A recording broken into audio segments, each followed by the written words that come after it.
ডিম আমরা ছোট বড় প্রত্যেকেই খেতে প্রচুর ভালোবাসি। ডিমের খুবই সহজ আর সিম্পল একটা রেসিপি হলো ডিমের কোরমা। সাদা ভাত, পোলাও যে কোনো কিছুর সাথে খেতে এত মজার হয়, সেদিন ঘরে করেছিলাম, তাই তোমাদের সাথে আজকে শেয়ার করতে আসলাম। তেমন কিছুই না, যার যে কয়টা ডিম প্রয়োজন সেই কয়টা ডিম ভালো করে সেদ্ধ করে নিবে। সেদ্ধ করার সময় অবশ্যই একটু লবণ দিয়ে সেদ্ধ করবে। আর যেহেতু আমি ডিমের কোরমা রান্না করব, তাই ডিমটা মাখার সময় কোনো ধরনের হলুদ ব্যবহার করব না, শুধু মরিচের গুঁড়ো আর অল্প পরিমাণে লবণ দিয়ে ডিমটাকে ভালো করে একটু মেখে রেখে দিলাম। এবার একটা কড়াইয়ের মধ্যে পরিমাণ মতো তেল দিয়ে দিলাম। তেলটা গরম হয়ে গেলে তাতে অল্প একটু লবণ দিয়ে তেলটা ভালো করে নাড়াচাড়া করে নিলাম, যাতে ডিমটা কড়াইয়ের মধ্যে কোনোভাবেই লেগে না যায়। এটা কিন্তু তোমরা মাছ ভাজার মধ্যেও এই টিপসটা ব্যবহার করতে পারো। এই তো ডিমটা কিন্তু সুন্দর করে লাল লাল করে ভেজে নিয়েছি। এই ফাঁকে আমাকে বলে ফেলো তো, আমার এই ভিডিওটা কারা কোন জায়গা থেকে দেখছো, স্পেশালি ময়মনসিংহ থেকে কারা দেখছো, অবশ্যই কিন্তু আমাকে কমেন্ট বক্সে জানাবে। ভিডিওটা ভালো লাগলে কিন্তু অবশ্যই টাইমলাইনে শেয়ার করে রাখতে পারো, না হলে ভিডিওটা হারিয়ে যাবে। এবার হলো ফোড়নের পালা। ফোড়নে তেমন কিছুই না, বলেছি প্রথমেই, খুবই সিম্পল।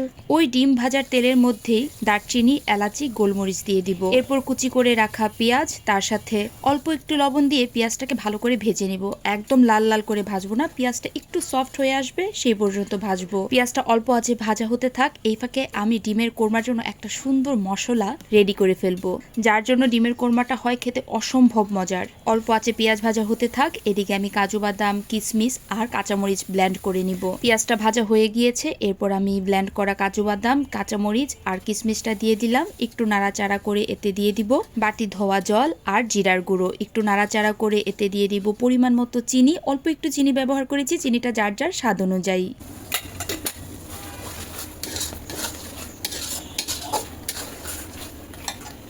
এরপর ঢাকা দিয়ে ভালো করে মশলাটা কষাতে হবে। যেহেতু কাজু বাদাম বাটা দিয়েছি, তাই উপরে যখন তেল চলে আসবে, এই যে দেখো কি সুন্দর একটা তেল চলে এসেছে কষানোর সাথে সাথেই। এইবার ভেজে রাখা ডিমটা দিয়ে দিব। ভেজে রাখা ডিম দেওয়ার পরে কয়েকটা আস্ত কাঁচামরিচ দিয়ে দিব, একটা সুন্দর গন্ধ হয়, এই আর কি। এবার বেশ কিছুক্ষণ ঢাকা দিয়ে রাখবো, সুন্দর করে নাড়াচাড়া করে। আর ঢাকা দিয়ে রাখলে কাঁচামরিচের গন্ধটা ডিমের মধ্যে খুব সুন্দর করে ঢুকে যাবে। এই তো আমার কিন্তু ডিমের কোরমা রান্না করা একদম রেডি। খুব সিম্পল না, খুবই সিম্পলভাবে কিন্তু আমি ডিমের কোরমাটা রান্না করেছি। এত ভালো হয় খেতে, তাই তোমাদের সাথে এই রেসিপিটা শেয়ার না করে পারলাম না। তোমরা কিন্তু অবশ্যই একবার বাসায় ট্রাই করে দেখতে পারো। এভাবে কিন্তু মাছের কোরমাও রান্না করতে পারো, খুবই মজার হয়, অসম্ভব ভালো লাগে খেতে। সাদা ভাত নয়তো বা পোলাওয়ের সাথে খেতে খুব ভালো লাগে। আর সেই সাথে সেই দিন রান্না করেছিলাম কাঁচা পাকা আমের চাটনি। চাটনিটাও কিন্তু বেশ ভালো হয়েছিল। সেই সাথে করেছিলাম বেগুন ভাজা, চিংড়ি মাছের দো পেঁয়াজা, তারপর করেছিলাম এই যে ডিমের কোরমা। ডিমের কোরমাটা এত মজার হয়েছিল। আর ইলিশ মাছের লুকা রান্না করেছিলাম। আবার একটু মুসুরির ডালও রান্না করেছিলাম বাসায়, যেহেতু বাচ্চারা আছে, সেই সাথে একটু শুক্তো। এই তো এগুলোই রান্না বান্না করেছিলাম। তো আজকের এই ভিডিওটা কিন্তু আমার এই পর্যন্তই। দেখা হবে তোমাদের সাথে পরবর্তী একটা ভিডিওতে। So tata.